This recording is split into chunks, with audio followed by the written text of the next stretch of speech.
नमस्कार, आप देख रहे हैं विंध्या टाइम्स और आपके साथ मैं श्रेया। देश भर में कोरोना से निपटने के लिए सरकार द्वारा इंतजाम किए जा रहे हैं। हर दिन बड़ी संख्या में टेस्टिंग हो रही है और इस टेस्टिंग में जो आंकड़े निकलकर सामने आ रहे हैं वो पहले की अपेक्षा कम है, जो यह दर्शाता है कि देश में संक्रमण की संख्या कम हो रही है, जिससे प्रशासन और जनता को राहत मिलेगी। टेस्टिंग की बात कर रहे हैं तो आपने गौर किया होगा कि RT-PCR को छोड़कर अब एंटीजन से ज्यादा टेस्टिंग हो रही है और अगले महीने के अंत तक RT-PCR टेस्ट में 40% की कटौती और कर दी जाएगी। केंद्र सरकार ने यह फैसला लिया है। एंटीजन टेस्ट पर अब निर्भरता बढ़ाई जाएगी। सरकार का फैसला है, इसलिए जांच भी अब एंटीजन किट से ही होगी। लेकिन इसके पहले यह जानना बेहद जरूरी है कि एंटीजन टेस्ट से क्या वाकई रिपोर्ट सही आ रही है, क्या इस पर भरोसा किया जा सकता है। ऐसे सवाल इसलिए उठ रहे हैं क्योंकि पहले भी एंटीजन टेस्ट किट से की गई जांच में गड़बड़ी सामने आ चुकी है और RT-PCR ज्यादा विश्वसनीय साबित हुआ है। ज्यादा दूर नहीं जाएंगे, बात रीवा जिले की कर रहे हैं। यहाँ पर कोरोना जांच में पहले भी गड़बड़ी सामने आ चुकी है एंटीजन किट से जो जांच हुई है और एक बार फिर से रिपोर्ट पर कई सवाल खड़े हो रहे हैं। ऐसा इसलिए क्योंकि जिले में संक्रमितों की देखिए पहले तो संख्या लगातार कम हो रही है, लेकिन इस बीच एक ही व्यक्ति की एंटीजन रिपोर्ट 2 दिन अलग अलग SRFID से जारी हुई है। जानकारी के मुताबिक शुक्रवार को एक ही व्यक्ति की 2 दिन लगातार नेगेटिव रिपोर्ट भेजी गई, यानी इस व्यक्ति की डबल रिपोर्टिंग हुई है और दोनों ही रिपोर्ट अलग अलग SRFID से हुई है। ऐसे में इस बात से इनकार नहीं किया जा सकता है कि रिपोर्टिंग में गड़बड़ी चल रही है।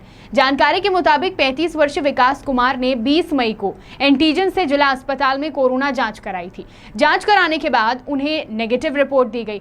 साथ ही मोबाइल पर पहला मैसेज SRFID से आया और इसमें उनकी रिपोर्ट नेगेटिव बताई गई। इसके बाद 21 मई को दूसरा मैसेज दूसरी आईडी से भेजा जाता है जिसमें रिपोर्ट नेगेटिव ही बताई जाती है। लेकिन ये कैसे मुमकिन है कि एक ही व्यक्ति की 2 अलग अलग दिन अलग अलग आईडी से रिपोर्ट नेगेटिव भेजी जाए? क्या ये नंबर गेम है? ऐसे में एंटीजन टेस्ट पर कैसे भरोसा किया जाएगा, व्यवस्थाओं पर कैसे भरोसा किया जाएगा और जांच पर कैसे भरोसा किया जाएगा? केंद्र सरकार ने कोरोना वायरस के सबसे भरोसेमंद टेस्ट RT-PCR को कम करने का फैसला किया है। सरकार के इस फैसले से विशेषज्ञ भी चिंतित हैं। एक रिपोर्ट के मुताबिक सरकार अब एंटीजन टेस्ट को बढ़ावा देगी, जबकि यह कम भरोसेमंद है। दुनिया में सबसे ज्यादा भरोसा RT-PCR पर ही किया जाता है, लेकिन केंद्र सरकार जून के अंत तक रोजाना एंटीजन जांच की क्षमता को बढ़ाकर 45 लाख तक करेगी। अब आप ही सोचिए कि जिस टेस्ट में रिपोर्ट का ही कोई भरोसा नहीं है या यह नहीं पता चल पा रहा है कि जांच रिपोर्ट सही है या नहीं, एक बार आएगी या 2 बार, ऐसे में एंटीजन से जांच होने के बाद जनता खुद को सुरक्षित कैसे महसूस कर ले? सरकार ने RT-PCR की जांच क्षमता को भी पहले हफ्ते के 16 लाख से घटाकर 12 से 13 लाख प्रतिदिन कर दिया है। RT-PCR जांच की रिपोर्ट आने में 2 से 3 दिन का वक्त लगता है। ऐसे में रैपिड टेस्ट ज्यादा किए जा रहे हैं। खास तौर पर ग्रामीण क्षेत्रों में संक्रमण रोकने के लिए रैपिड जांच कर तुरंत मरीजों को उपचार दिया जा रहा है ताकि संक्रमण की चेन को तोड़ा जा सके। तो एक तरह से ये सही भी है और दूसरी तरफ यह भी लग रहा है कि क्या रिपोर्ट एकदम सही है। उल्लेखनीय है कि पिछले एक पखवाड़े में जहां जांचें बढ़ा दी गई हैं, वहीं नए संक्रमितों की संख्या में कमी आई है। लोगों के मन में अब यही सवाल आ रहा है कि कोरोना संक्रमण के घटने की वजह कहीं रैपिड टेस्ट होना तो नहीं है। अप्रैल माह से तुलना करें तो यह बात कहीं ना कहीं सच साबित होती दिख रही है। अप्रैल के दूसरे पखवाड़े में जब मरीजों की संख्या 800 के पार जा रही थी, तब 80% तक जांचें RT-PCR टेस्ट के जरिए हो रही थी। वहीं अब मई में जांचें अप्रैल माह से ज्यादा हो रही हैं, लेकिन नए मरीज घटकर 300 के नीचे आ गए हैं। इस दौरान 80 से 85% जांचें रैपिड एंटीजन टेस्ट के जरिए की जा रही है।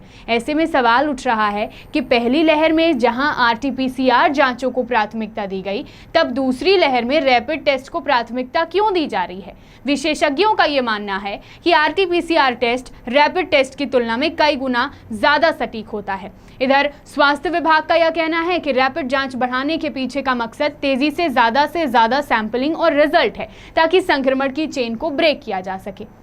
इतनी बड़ी आबादी वाले देश में जहां महामारी चरम पर है, एक के बाद एक चुनौतियां सरकार के और जनता के सामने हैं, जहां जनता सरकार के फैसले को सर्वोपरि मानकर दिए गए निर्देशों और आदेशों का पालन कर रही है, और जब उन्हीं फैसलों में गड़बड़ी होगी तो सरकारी योजनाओं पर जनता का विश्वास कैसे होगा?